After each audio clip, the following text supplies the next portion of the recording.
This is a Pyramid One International Network presentation.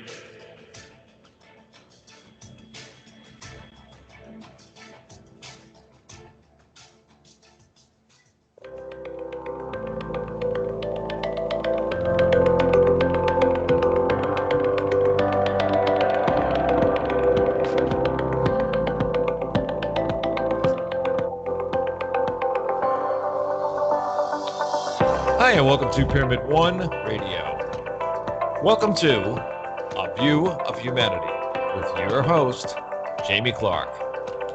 Jamie Clark discovered that he had the gift of psychic intuition and could also communicate messages and feelings between people living and those who have left this physical plane of existence. In other words, he can communicate with those we have loved and lost. Now, with thousands of powerful connections made worldwide and years of experience as his guide, Jamie offers this healing phenomenon to those who need it most.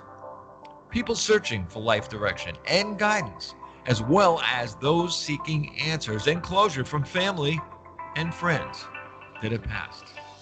How does Jamie's mediumship work? Let him tell you. Listen carefully. Triangulation of communication. He says, each of us is like a radio tuner. We have the ability to tune into many different channels. Before I read someone, I tune into our loved one's channel and send out an invitation of communication with you. Our souls are like fingerprints in a way that each of us is unique. Our loved ones know our soul print. And by our invitation and their realization, they now create a triangle of communication. Jamie says, Jamie to them to you, and you to Jamie.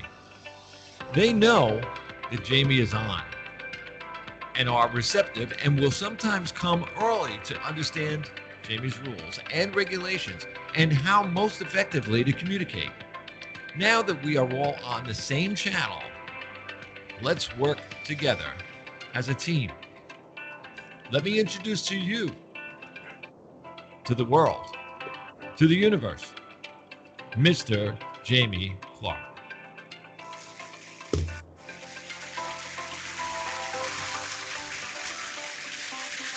Ow! The spattering of applause. I love it.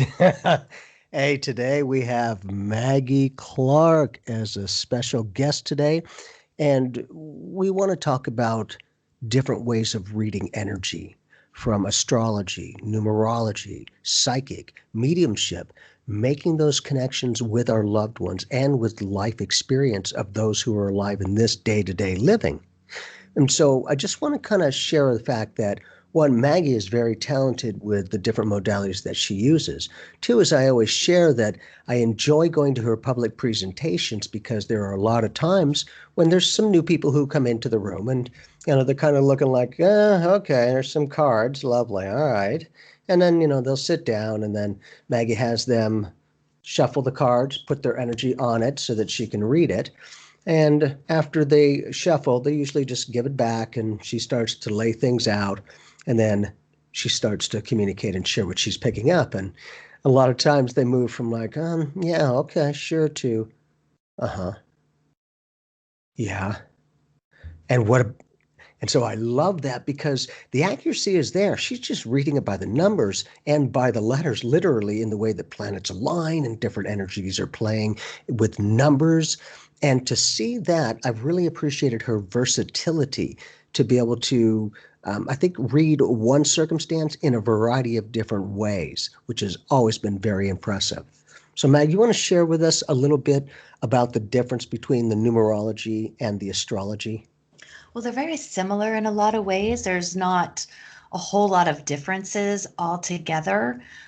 It's more complementary, I would say, than different. What do you mean? It's like learning a new language. Like if you have a table, you're going to call it a table, whether you're speaking English, French, Japanese, Chinese, it doesn't matter the language, they're going to have a word for table. But the adjectives are what the differences are. Is it a long table, a round table, a wooden table, a glass table? So the adjectives are the nuances of energy reading that are different than the actual read. Because you can read in, we'll just take Aries, for instance, right? It's the leadership of the zodiac, so it resonates with the vibration of the one energy. It also rules the first house in astrology. So whether you're looking at numerology, astrology, whether the house or the zodiac sign that leads off the calendar year for the zodiac, you're dealing with an energy of beginnings, that one energy. And we're coming upon that this weekend, with the, vernal equinox, which is awesome, right? We love springtime. And it pulls in the calendar year. So, regardless of whether we're talking about a beginning, whether we call it Aries, the number one, action, catalyzing, initiating, impulsiveness. I mean, there's the adjectives that describe it. And I think that's the difference when you're energy rating is you're just talking a different language and you're using different adjectives to describe an energy vibration. But also in the patterns, because I've always been impressed with the way that a lot of the numerology, the numbers that people have of their dates and their life paths and a variety of other things is usually very accurate.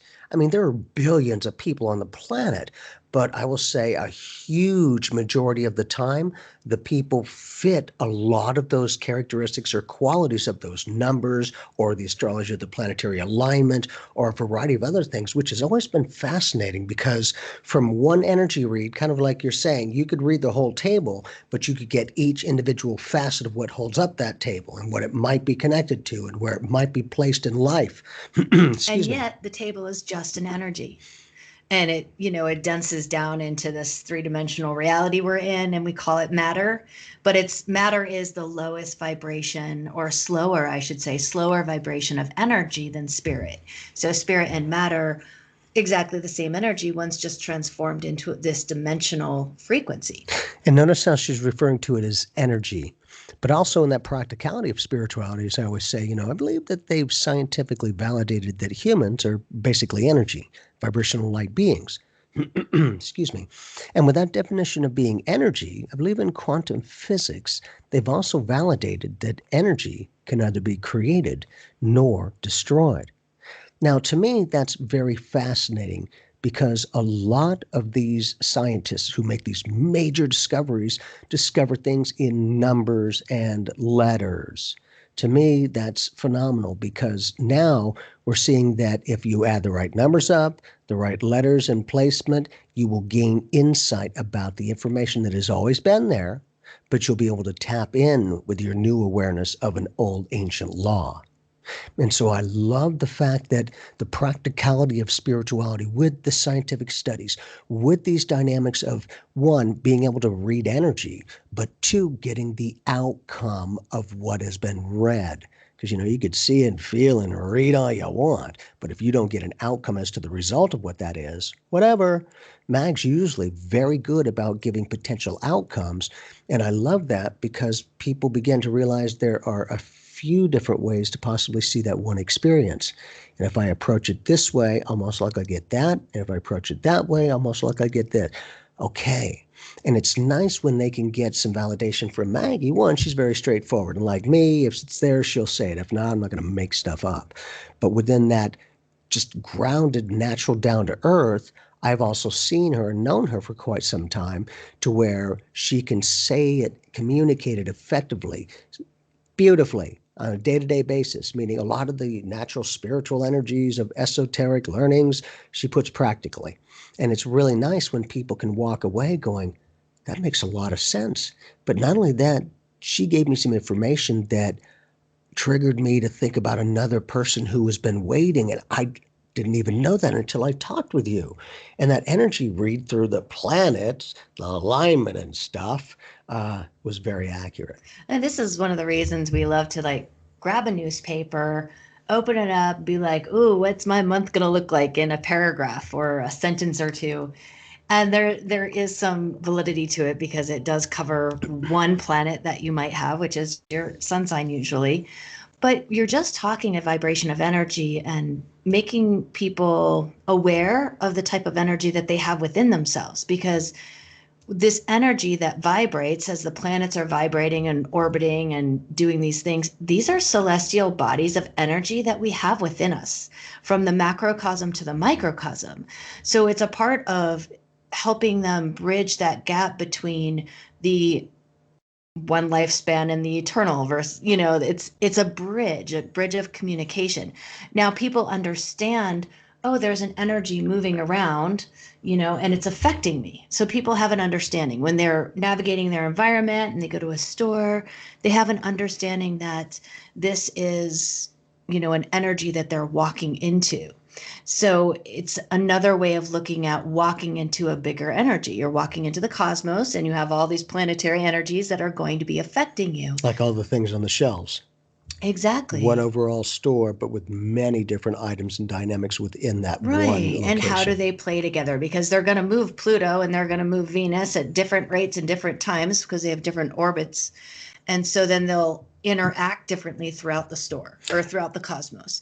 And that has an effect on all of us. And we just recorded a little bit earlier today a Psychic Evolution podcast where we had Barbara Wheeling on, and she is a numerologist and a few other things, but it was really very cool and very insightful because a lot of the dynamics of what I do in my own way of reading energy, she's able to do as well, just like Maggie.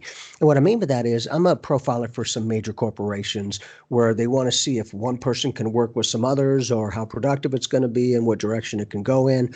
And it saves them a lot of money if that person isn't vibing where they would be able to connect with the other people. So it instantly saves them $65,000 for a 4-month training window that they would normally do. Thankfully, I'm usually very accurate.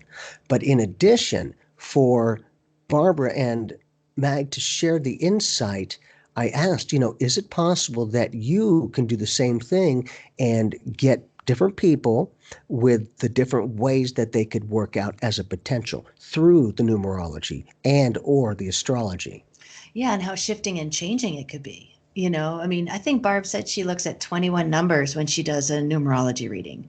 And that's just a profile number. It doesn't include other aspects of the reading itself, but it's how those numbers interact and play, just like in astrology, how the planets interact and play.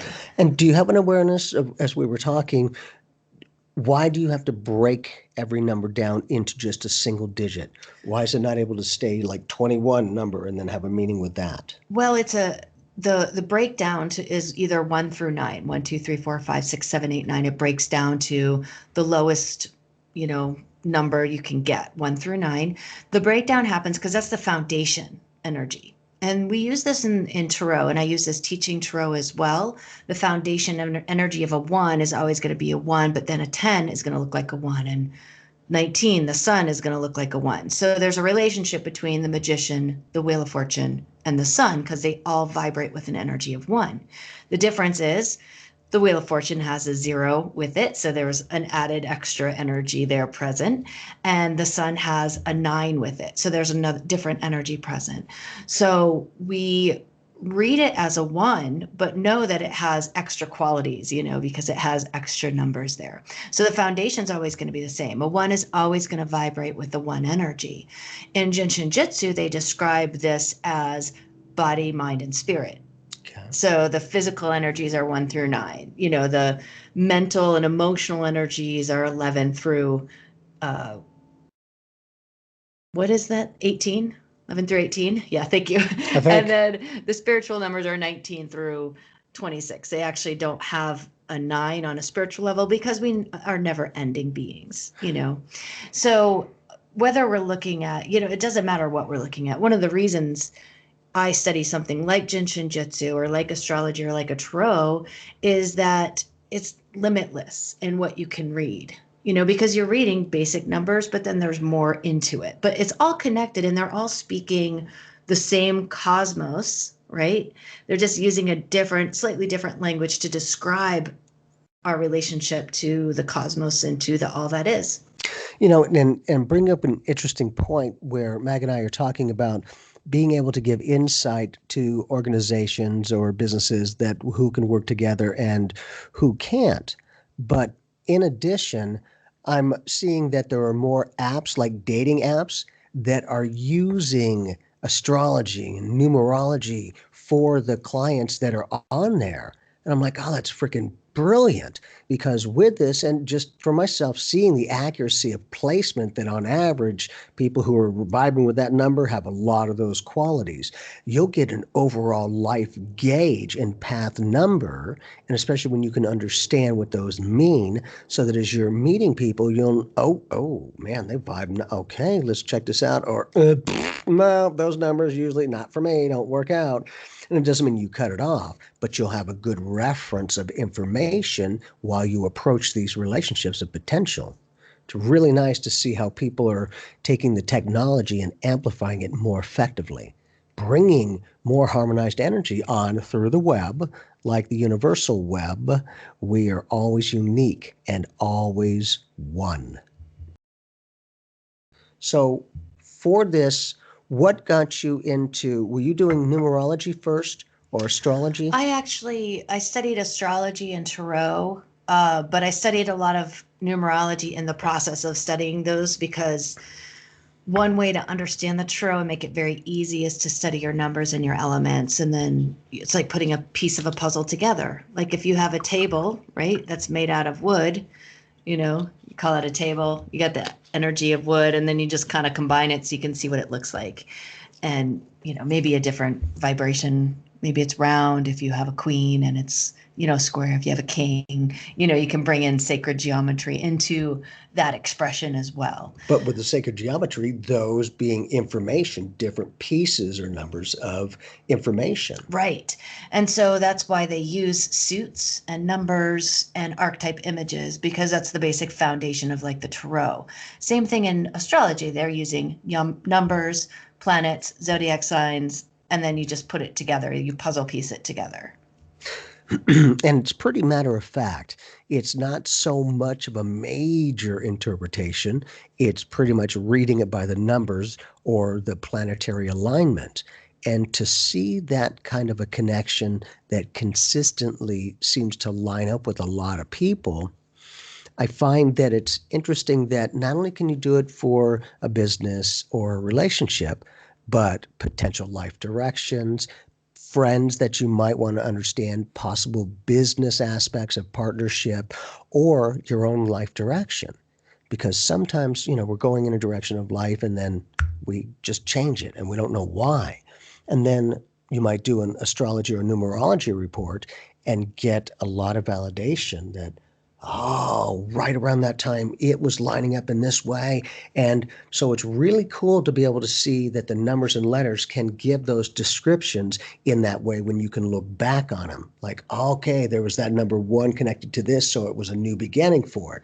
Which we were also talking about is it would be very interesting to go back to a lot of the ancient times where if we could have a date or a circumstance and find out numerology or astrology, what was the alignment that caused that particular city to get destroyed or hopefully built or whatever the case is. But to see it in a cosmic way, playing out in a planetary way, I thought was amazing. Yeah, they do. I don't know if you would call it an astrological historian, but people that go back and look at trends. That's how we actually discover predictive astrology, is by looking into history, going, well, what happened when Pluto was, squaring Mars, or what happened when, this planet did this. And we can see trends of wars and breakdowns of societies and things being built up and things being exposed and coming out of hiding. All of those things are energetic dynamics. So there's a lot of people that's how astrology has built some recognition and a little bit more understanding, or I guess I would say acceptance for more people, is that you're looking at history saying, well, it happened here and it happened here and it happened here. Every time that planet had this aspect, something happened in the world.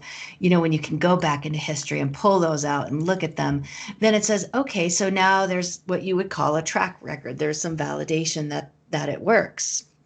And I don't think most people need validation once they realize that energy inside of themselves, the energy of the cosmos they have within, and how their energy is vibrating is different than other people's. That's the blueprint. That's the natal chart of astrology. And see all of these different dynamics. Plus, you got it. We'll take a caller here in just a moment. But the ability that if you can go back to circumstances and get dates and alignments and things like that with the information, couldn't you go forward, as we perceive it to be also, get the outcoming patterns of potential that you can navigate and integrate this new reality as opposed to the old one? Yeah, that's what predictive astrology is about, looking at trends that you could foresee into the future based on what you know about planetary alignments. And hopefully acting on it. Well, right. like, Absolutely. Like everybody last year with astrology said, there's some crazy alignments this year. It's going to be nutso. But knowing that I personally know I've predicted exactly how it happened, but the energy of being nutso was definitely, everyone there. Yeah, exactly. So it's a good reference. Yeah. Cool. Hey, yeah, it's Bob. If we've got someone, let's have some fun. I feel like it's family. I feel like I'm talking to myself. Well, I'm back again. Yes, we're gonna get around. See now, boom! I'm right in there. I was in another dimension. See you later. You're always there, man. Probably. Mm-hmm. Okay, Georgia, you're on the line right now.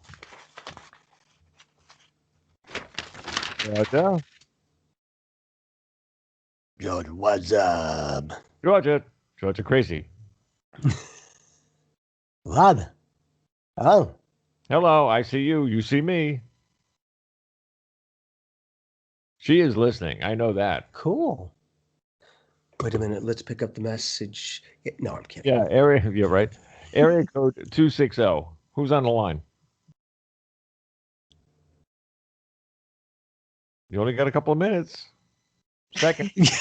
A couple of minutes. It's going. You got 30 minutes. Going through to the end. Ding, ding, ding. Well, she's gonna hang out over there, I guess. That's cool. So, Bob, have you ever had an astrology or numerology report done for you or for Diane? Both of us did. And somebody did an extensive one. It was like 2 pages long, I think. And how did a lot of what was being picked up for you with that energy read happened? I would say a lot of it was relative. It was, it's like you really, really can't turn around and say, well, that's exactly what happened, because it wasn't exactly what happened. But like she was explaining before, Maggie, I mean, you were saying about adjectives, right? We're talking about the actual, how would you say it? A picture of your future, supposedly, is your noun. But you get the adjective, or or even the pronoun, for that matter. Yeah. Right. I mean, it's one of these things that where in my case, and that I did mine just before I met Diane, and of course, us meeting was a total accident. Seemingly. I mean, no. Well, seemingly, okay. I know where you're coming from. Don't worry about it. But I mean, at that time, I didn't know you, and I didn't know what an accident was. So go figure that one. But it was one of these things that where like I had met her on one of these dating line things. She was there by accident. I was there by accident. Figure that one out, okay? We communicated back and forth. Finally, after about, and I know the world is going to know about this, but listen, let me tell you something. Don't be as stupid as I was, okay? After about 10 weeks, she says, if we don't meet, I'm not going to talk to you again, and you're not going to find my address. I was like, okay. And at the time, I was, it was bad things and that back in Jersey and everything else. And that I had a vehicle that, forget about it. I mean, it was like, you blessed yourself when you got in the vehicle and you hoped you got where you were going to get to where you were going. Or you were pushing it there. Oh, I'm telling you, it was terrible. I remember those days. And we were in New Jersey. She was in the Bronx, New York. So, of course, I had to go all the way down over the George Washington Bridge, all through for anybody that's in the New York area, and I know there are a couple of people listening there right now, But you go down a Cross Expressway, which is I used to call the Cross Bronx parking lot, because once you get off the bridge, that's it. You stop.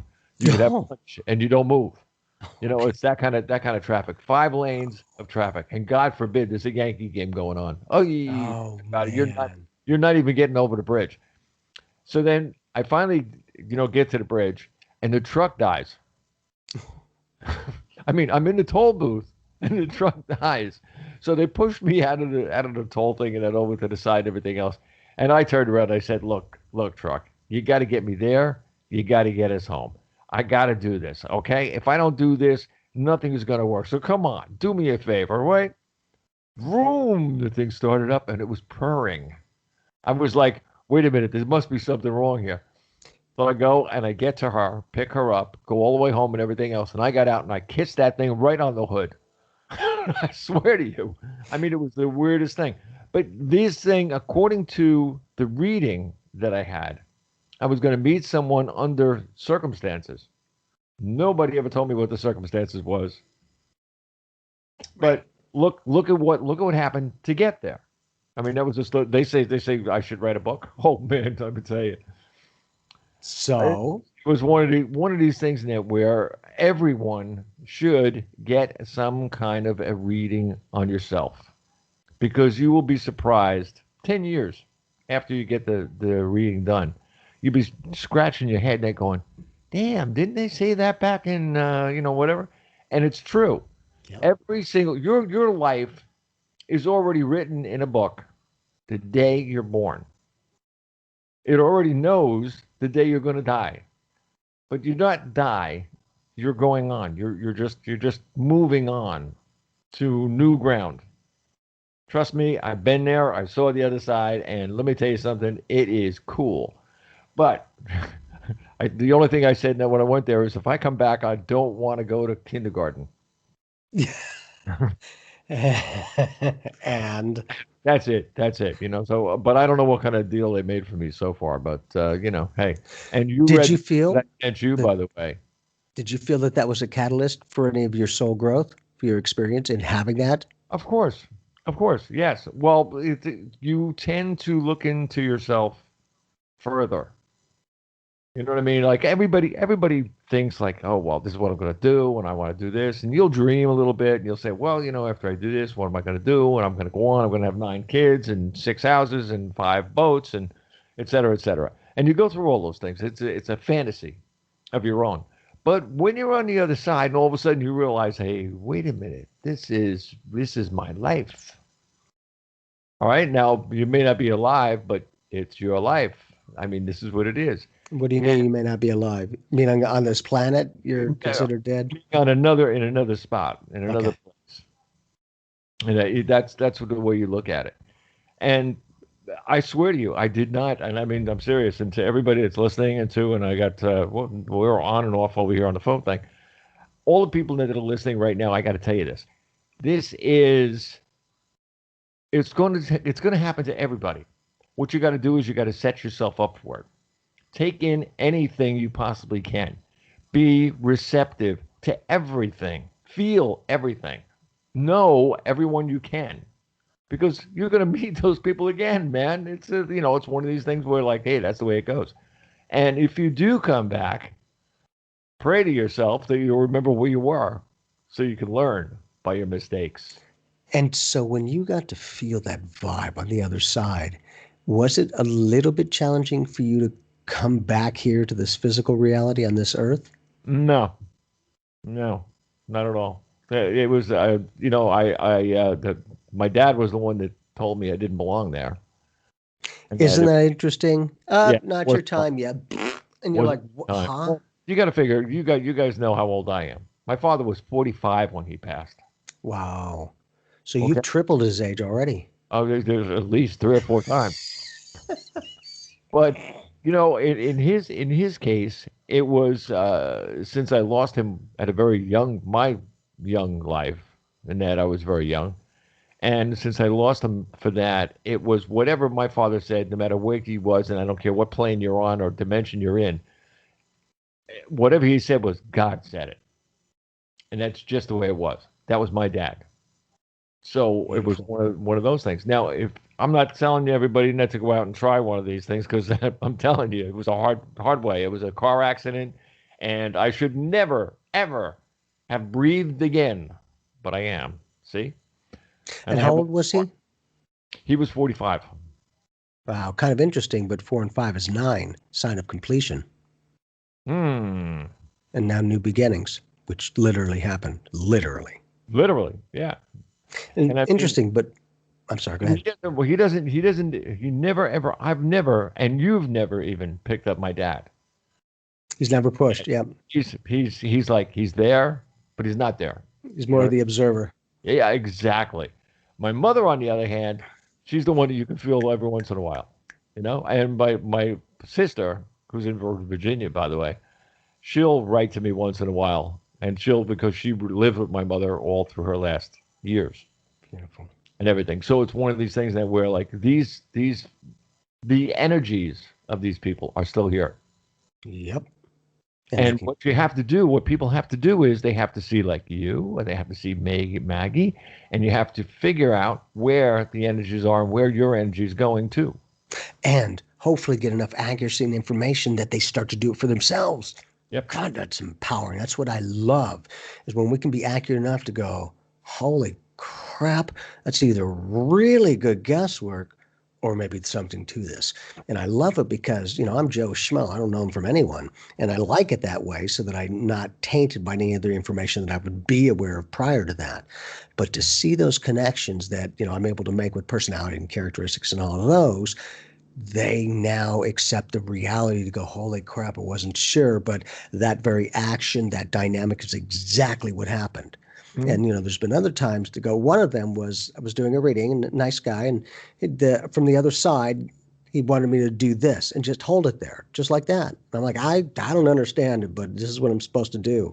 And the gentleman I was reading for was like, oh my goodness, that is the very logo that we have for our company. I'm like, oh, great. I didn't have a clue, but Right. I honored, I just mimicked whoever this other person was. That was it. And that's all it took. I don't have to understand the information. I just comprehend it. I'm just the messenger. Kind of like Mag and I'm sure many others is it's just the information. Here you go. You can change realities because as we were talking to Barb, that we were also seeing that through the numerology, not only could you get an address, but if the address number wasn't lining up with a productive number, you could add another number to change the entire vibration and create a whole new reality of Mhm. reaction from just adding that letter. Like adding a different perspective, it will start to vibe on that new number. And it's great because you Exactly. can change it. That's beautiful. No And, locked in. and tarot, I'm going to now, hey, Maggie, I'm going to pick on you now. Tarot, there was a woman in the first radio station I started with back in South Carolina. And in fact, Jamie and I started on that radio station way Yeah. back in South Carolina. Yes, sir. Anyway, there was a tarot woman who was in Charleston, South Carolina, she was fantastic. She really was. She was, read for like everybody that was somebody. So she You was a terrorist. She was good. Really really good. She would do her card. She wouldn't don't bother her. Just leave her alone. Did It's she okay. do yours? No, wait a minute. I brought her into the place, and I had a table there, and I put her right next to me in the studio. And then we had people call in and ask, whatever it was. And of course, she was on a mic and everything, and then she did her tarot thing and everything. And it was funny because I had people for years after that. They used to write me back, "Hey, do you know what blah blah blah blah I wrote on the thing?" And then, well, you know what? It happened. I was sitting next to somebody that was doing it, so I've seen it. I've seen it done. I've seen the rubbing, the warm cards, and the whole 9 yards. And I'm telling you, it is the most amazing thing.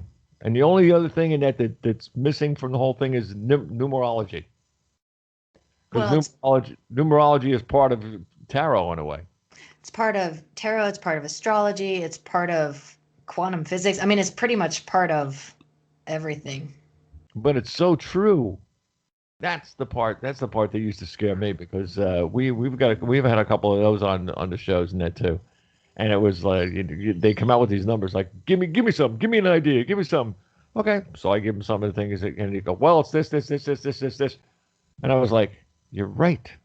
I mean, it shocked the hell out of me. I mean, I was like, whoa. And as a host or as a broadcaster, and that you listen to all these things, you read all these things, you do your research, you do your homework. Well, when the real person that is standing in front of you and actually does it, and it's absolutely true, and you could even, I mean, it doesn't matter how you want to check it up, it's for real, and that's the kind of thing in that you believe that there is more to this life, what you might be aware of, world, the universe around us. Let's face it, they see all these ETs. I'm going to have some people here that were actually in the spaceship. Excellent. I mean, real guys that know real guys. In fact, one that actually talked to, what do they call him, a hybrid in Central Park. Cool. So Did he know which species? When he gets on, I'll ask him. Yeah, definitely. Curious to see. Yeah. Yeah, because there's a number of consistent species that have been here and kind of helped create us as a human race kind of thing. But it's interesting to see how many are connected to some of those races. I'll tell you what, I'll send you a thing that you can pop in if you want to. Very cool. I might have. There's a couple of things that I have on my mind in the next couple of weeks and that to put together. And it would be, there's another person too that I had on the show last week that was also a contactee. Yeah, of these Excellent. Different realms. And that's a big thing is you got to be able to be fairly normal in this because otherwise, Lordy. Yeah. Well, and for me, I do make my connection with my beings and stuff, but also it's just a very practical aspect. So here and a variety of other people, it's not so easy to have those multiple realities. The awareness that we're not alone and we've got galactic and intergalactic family forever. But in addition, I've also seen how that has affected some of the astronauts. I got that Marriott Camelback Inn, we had a lot of people and we always had a variety of everybody. One of them was Neil Armstrong and, other things. And in that connection, he just had a whole different vibe. You could tell he was acclimated to more awareness than the average human. And like, I love that energy. And I shared a few things and he looked at me like, I feel over. Sorry. I was going to say that I saw a red writing by Armstrong too, where there was a warning on the moon. Didn't say what kind. Exactly. He's not stupid. Yeah, but when I saw that, I read through that, and it was very interesting, and I can believe that. I mean, let's face it: if we're gonna shoot ourselves into other planets, somebody else is looking, and if you really want to face it somewhere, we're around the Earth is around so many billions of years. Okay, that's all good. That's when it was a rock, it was fine. This is way before the dinosaurs and all that kind of stuff. But the universe is 100, maybe 1,000 times older than we are. So you mean to tell me that they couldn't plant somebody on another planet somewhere 3 or 4 or 5 billion years before us? All their stupidity is gone. It's over. They blew each other up. They did whatever they were going to do in it. They got over it. They became friends. And now they have technology that we can't even touch. I know they're trying to remake it in Nevada, but I don't know whether they got too successful yet. Well, and then you get into, I'm right there with you because these billion-year beings have a lot of knowledge. And what if they have enough knowledge that they could create force fields around their planet that could be kind of like the sun or something, and that they could create a solar system of their own dynamic, literally create a solar system. It's kind of interesting to me that all the planets stay in alignment. They don't zing off into wherever it's but it all stays around and organized. I'll just say there's a lot of validity to what I just shared. Yeah. You're only crazy till it's validated to go, really? Watch. Hey, listen, I always say, and Diane would tell you because she always turns around to me and says, you're nuts. I said, look, man, I says, all we are, I said, is fish. This is a fish tank, and we are the fish. And somebody is watching us, and somebody is training us, and somebody is making us something that they thought they could. And like that, like the fish, the ocean is so much who they, what? This is what I live in, which is exactly we on this land are doing the same thing. Exactly. It's all interconnected. We're just swimming along. What level do you want to be on? Do you want to be at the bottom of the dark droplets? They're no less than the ones near the top where it's light. And do we realize it's the law of equivalence, meaning those dark droplets at the bottom of the ocean cannot ascend into the higher light droplets without matching that light frequency. Mm-hmm. If you're at this level, you shine with this light. Here, you shine with this. So it's that kind of a allowance that as we perceive good, bad, happy, sad, it's all but an experience to the universe. It's us who place our own relativity of how we perceive things. Mm-hmm. So when I do readings for people, I'm like, nope, it's nothing about me unless they show me something in my lifetime. Mm-hmm. Otherwise, here you go. I'm just the messenger.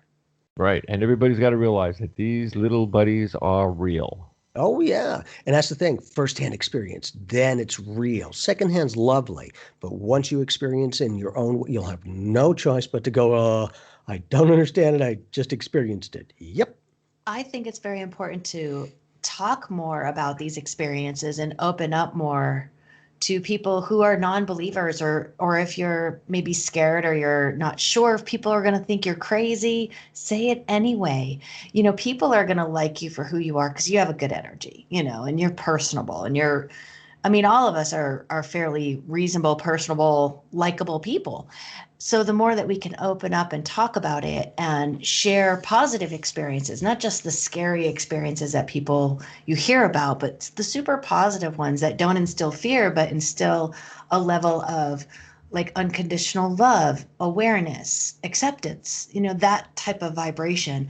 I think that's where we need to shine, and that's where we need to open up and expose a little bit more of our personal life and our personal stories, so that the world can be like, someone's going to be here listening and be like, I've had experiences. I know what you're talking about. Thank gosh I'm not alone. Is it okay to talk about them? Absolutely. Is it okay? And in some areas of the world, yeah, this is not a subject that people are going to be comfortable with. But you'll never know when you meet the person that is comfortable with it. And then you get a new friend and the world becomes smaller. And then this becomes more well known, and then more people will talk about it if you opened up your voice and showed people it's okay to talk about it. And then the domino effect happens. And then we can actually grow into more of a frequency where we can treat them like brothers and sisters and not the plague and not the enemy and not the soon to be attackers, you know, that has really permeated the last like 50 years of consciousness. So I think it's important we open up and say, oh my God, they were awesome. I didn't hurt. I wasn't, you know, if I was abducted, I don't remember. I'm okay with that, right? Yeah, I had some marks on my body, but they went away, you know, like all I felt from these beings were love. Like that, those stories are the ones that the world needs to hear right now. But also when to open up and let people know what you do and when not to.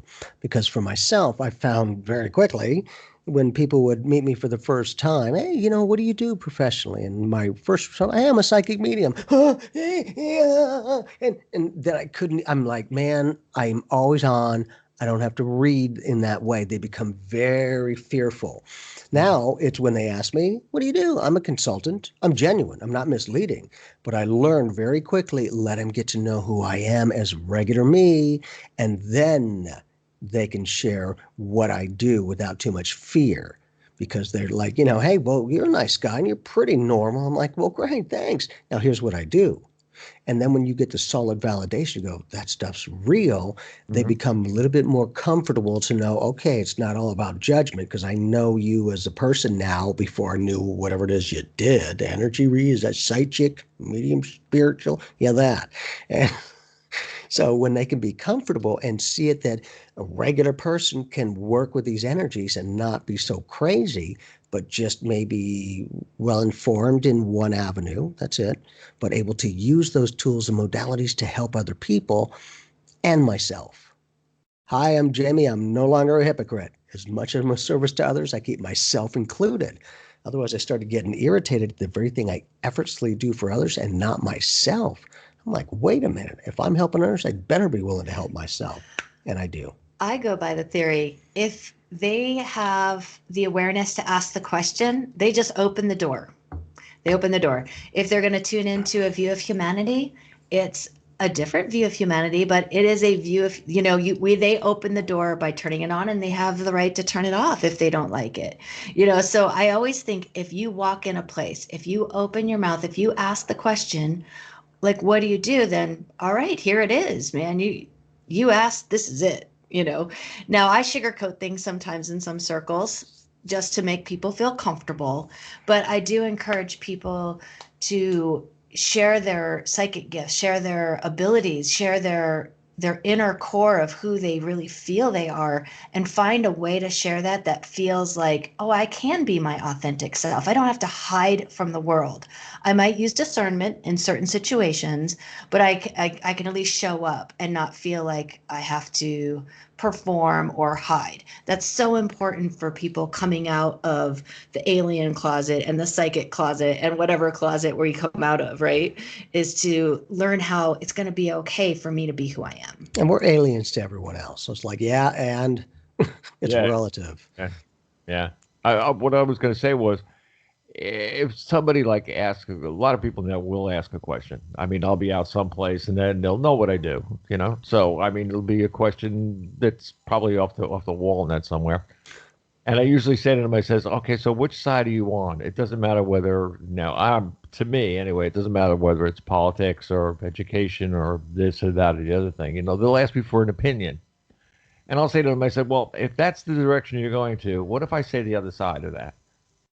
Or the other side of this answer that they want, because you feel the answer they want, like they want you to join the bandwagon. Yeah, well, they want you to agree with them, in a sense. And I always say to them, I said, look, this is what you got to do. First of all, you have to go universal. You have to take both sides of the story. You have to measure both sides of the story. And then you have to be comfortable with it yourself, because the answer that either I give or you give yourself is going to be the thing that you are going to set your mind on. If you don't like the answer that you give yourself, then you didn't do your homework. I said, you can ask me all you want to, because I'm going to tell you one thing and you're going to go, okay, well, I think this and he thinks this. I said, don't get confused. I said, it's in your heart and your mind. That's where the answer is. I can tell you a billion different things. I can tell you where to look, what rock to look under. That I can do. But I said, as far as giving you an answer that you already know, I said, only you can give you that answer. And you know what? That girl, and I can't use her name, but that girl actually called me up the next day on my cell phone, and she says, I hate you. That's exactly what she said. That was one of those weird, get-togethers. I said, what do you mean you hate? I said, thank you very much. I said, for at least, telling me how you felt. She goes, no, I don't really mean it like that. She says, you were right. And I said, wait a minute. I told you to be right. Don't listen to me. She goes, oh, is that what it... Totally blown out. What Maggie said about people opening up, and that is the important part. That's what caused this whole thing to come, together with the two of us. She actually opened why she called me back to tell me she hated me was because she did use her inner self to come out with an answer she was looking for. I mean, let's face it, I can't, just like you, Jamie, you can't know everything. Right. But I'll tell you something. The energy, the psychic, I go by body language a lot of times too. I mean, all of these things, these things are the connectors that will, that people can use to get their own conclusion to everything. God, I wish the president did it. Well, Nancy Reagan, Ronald Reagan, they used to use an astrologer. That's right. So, and look at how he was perceived. Yep. On average, a much more positive vibe with him than a number of other people that have been in that same position. I think that's called trickle-down economics, but yes. Well, that one too. Yeah, that'll work. Yeah. But, it's also bringing up the point that if you're doing a psychic read in any way, you'd better be able to receive the good and, as we perceive it, the bad. If you try to limit, I only want the good information, you will end up messing it up because that could be a very limited amount of information. Whereas if you get the fullness of potential, that's it, just the potential, you can get a lot more information and insight. I actually really like to do a very encouraging, positive slant on all of my readings. Knowing that we're all one, we're all connected. There's a high vibration, a low vibration. I might talk a little bit about the low vibration, but I want to encourage. It's almost like I hold my vibe at their high vibration of potential so that they could feel it, they could connect to it. And then if they chose to live that as their truth, they could. So Plus, they know how it feels. Yeah, you want to take a caller? Yeah, let's do one more before we're complete. Yeah. Carrie, area code, let me see now. I'm going to feel this one out. Area code 216. Go ahead, Carrie, what's up? I hear you. She's there. This is a mental telepathy show here, boy. I know. So the cool thing is even though, of course, the internet can fluctuate and all that, the universal web doesn't. Yep. You can always tap into those frequencies and channels. And in that capacity about other channels, I also found that during some of the scientific studies, we were bringing together some of the beings who I don't believe were all in the same channel. But we were able to create a conference call, so to speak, to blend multiple dimensions, multiple frequencies on the same channel of communication. Really very cool. But that's why I love doing these scientific studies, is putting more of the practicality to spirituality. We can quantify and systematize and categorize and all that. Well, maybe, just maybe there's something to what's being said. Then it's the practical good. Well, just like anything else, if it's scientifically proven or validated, there might be something to it. Takes it out of the, oh, yeah, you're speaking about it, to I just did my own homework and I came across some information that you were talking about that I wasn't aware of. I'm like, God bless you. Thank you. Please, first, always be skeptical. Question everything. Just be open.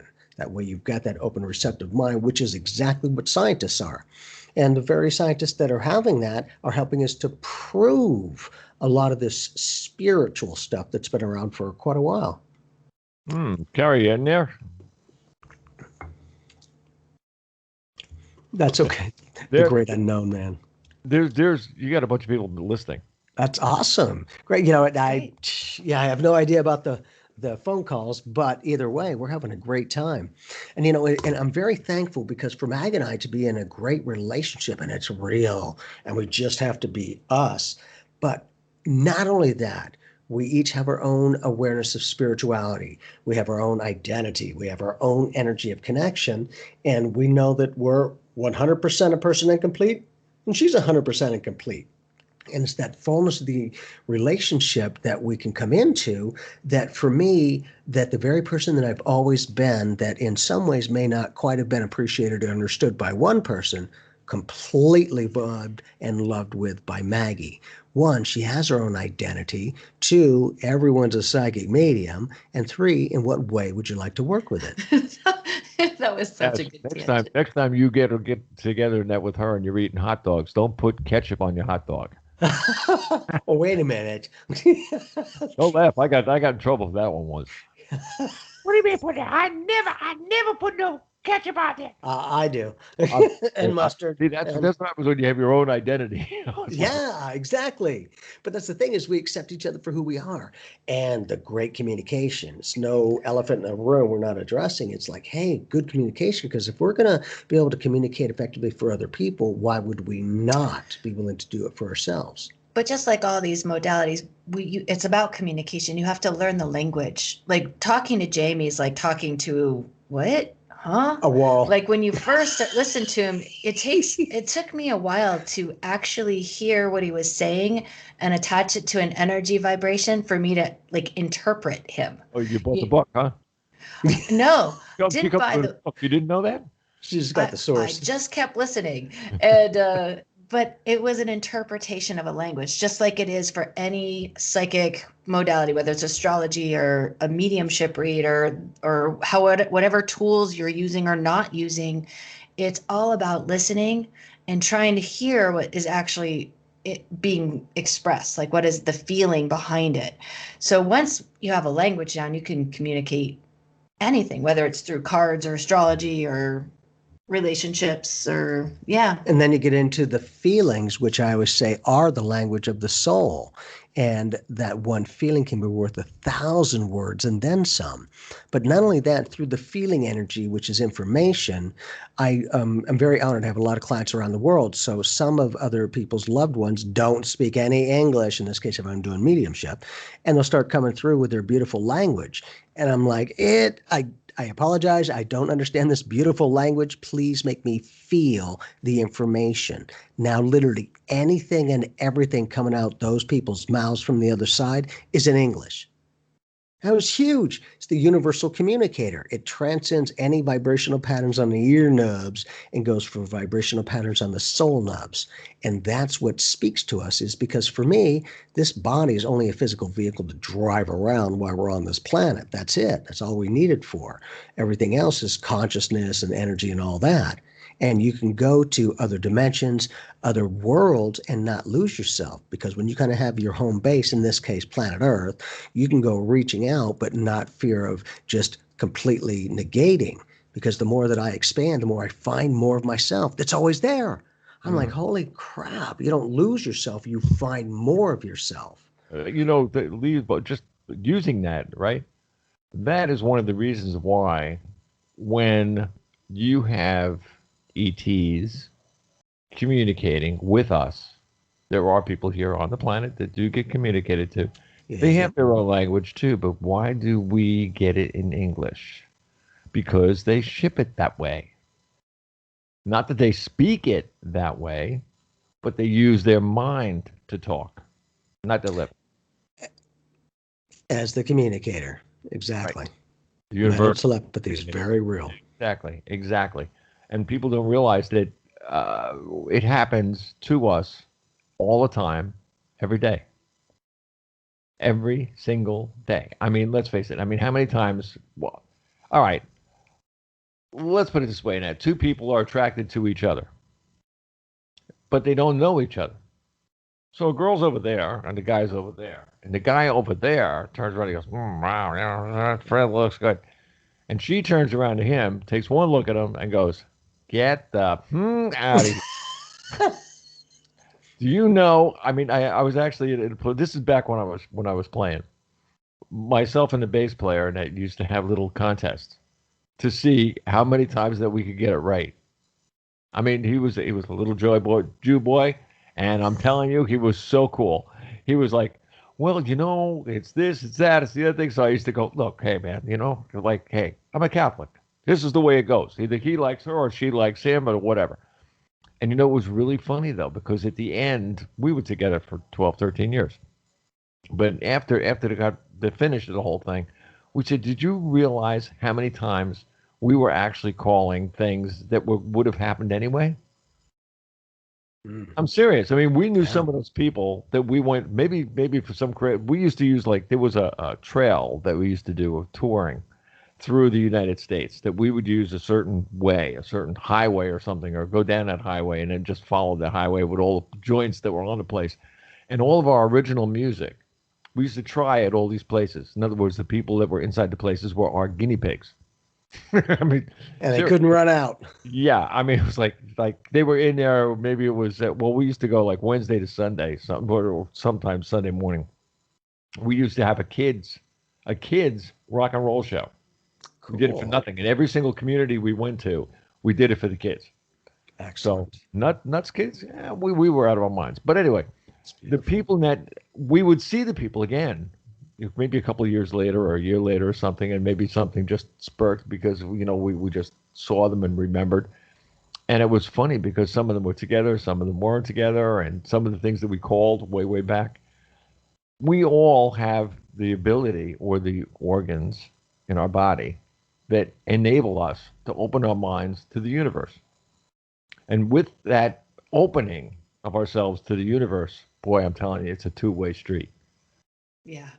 And a 3 and a 4 and a 5. What? Yep. Yeah, I'm serious. I mean, it's so huge, and we just, too many people that are too busy in their own lives to actually sit down and realize that, like, hey, man, there's more of us out there.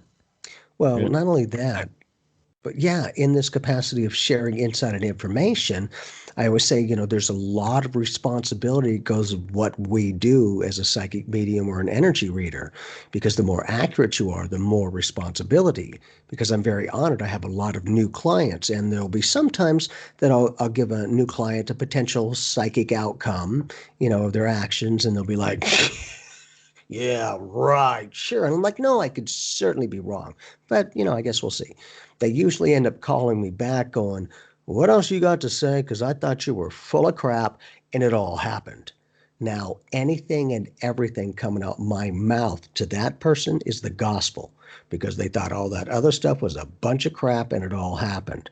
Now, bip, they'll lock it in and create a self fulfilling prophecy. Mhm. That's why I will not make stuff up. I get it, I give it. If not, I don't have a clue. But that kind of sincere, honest sincerity, I'm doing the best I can. I've been doing this for the past 21 years. This is all I do, and I don't feel like it's been a day, not a day of working. And I have fun. Great shows like this, other podcasts, other TV, all those kinds of things that if we can make it entertaining and informative, hey, that's a Benny. Yeah, but it is anyway. Maggie, I mean, just what you do with the cards. I mean, I could watch you all day. Mm-hmm. I'm serious. I I mean, do. I don't give a. You sleep a long time. He's totally lost it. But but the thing I mean is like I look at the cards all the time and like there's a whole lot of different decks of cards and I look at all the pictures and I go what is that one? So I have to look it up on the internet. Okay, what's that one? Oh well, it's some guy throwing out somebody out a window. Do you Okay, ever make well your that's own cool. interpretations and then do homework to see if you're correct or how much you knew? Sort of, yeah, That's yeah. I cool. mean, I tell people to do that all the time. I mean, your brain is like, oh God, man, it's so big and so huge. I mean, like you call me big headed all the time. Well, you know what? I'll tell you something. Maybe it is because I'll take any. I'm like a sponge. I'll take anything. If anybody has anything, like the show that we'll be starting as soon as like things that get going and everything else now, which is the Hope Channel. The Yeah, Hope Channel nice. is a place where it's a sponge to know what people need, want, wish for, um, more or less figure somebody else likes or does or wants. And the biggest thing is the what if. Now you're crossing my border. Now you're in my quantum side. As soon as you want to know what if is, ooh, baby, that's the kind of thing that where you can sit down with somebody and explain to them like, hey, look, what do you want? And then explain around what they want and show them what they could really want. And maybe they're just not asking the university the correct questions. Or approaching it the correct way. Right. Right. That too. That too. Yeah. I mean, Pray and right, and it cannot help but be answered. right. And the channel itself, and that would be a place that where people could come in. I could have like you on the channel Yeah. and a bunch of other people, even ET people and everything else on the channel, so that people can call in and actually talk to somebody that they can get something from. Right. They can take home with them, that they can remember.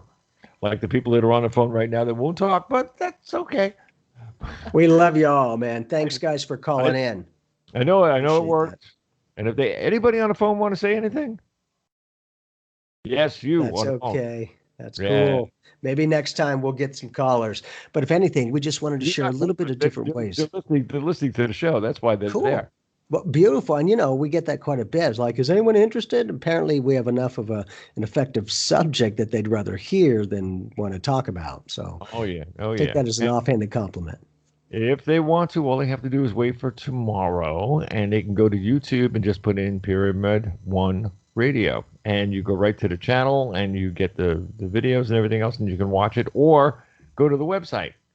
Just go on Pyramid One Radio, and you come to a whole bunch of stuff. Just pick out the one that says Wix Yeah, after you it. got a When you living go, library, man. you'll see this video in the middle of that website Beautiful.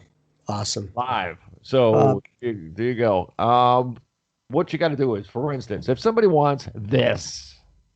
yes. Yeah. Ow! Look at that, ladies and gentlemen. I think he sees what we're Where, saying. Where do you get a copy of this shirt? I mean, everybody today that I was wearing this shirt and that I got more questions. Hey, where'd you get the shirt?